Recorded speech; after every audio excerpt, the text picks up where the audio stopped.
இப்போ நலன் சார் உங்ககிட்ட வராரு, ஃபர்ஸ்ட் டைம் இந்த ஸ்டோரியை சொல்றாரு. ஃபர்ஸ்ட் டைம் நீங்க எனக்கு புரியலன்னு சொல்லிட்டீங்க.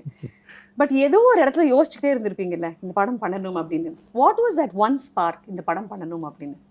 ரொம்ப பயமுறுத்துச்சுங்க, ரொம்ப பயமுறுத்துச்சு இந்த படம். ஏன்னா இதுக்கு சொன்ன மாதிரி கத்தி மேல் நடக்கிறது தான். நீங்கள் விழுந்தீங்கன்னா காலி பண்ணுவாங்க உங்களை வச்சு செஞ்சிருவாங்க.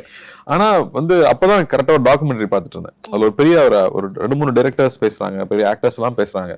அப்போ அவங்க சொன்னது உன்னை ரொம்ப ஒரு விஷயம் பயமுறுத்துதுன்னா அதுக்குள்ளே இறங்கிடு அப்படின்னு சொல்லுவாங்க. That's the point where you will grow.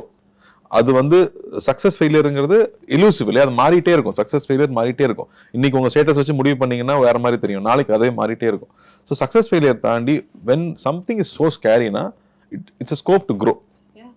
So jump into it அப்படின்னா எனக்கு அது மாதிரி இப்போ சொன்ன மாதிரி இந்த பிரபஞ்சம் அந்த மாதிரி அந்த என்ன பண்ணலாம் இந்த ஸ்கிரிப்டான்னு யோசிச்சுட்டு இருக்கும்போது I'm seeing this interview, I'm seeing this documentary. அப்போ அந்த தாட் வரும்போது இப்போ ட்ரை பண்ணாமல் எப்போ ட்ரை பண்ணுறது அப்படின்னு இல்லை, அந்த கட்ஸ் அப்போ தான் வந்துச்சு. ஸோ பண்ணிட முடியும்னுலாம் இல்லை, இறங்கி பண்ணி ட்ரை பண்ணணும், ஷுட் மேக் இட் ஒர்க் அப்படின்னு.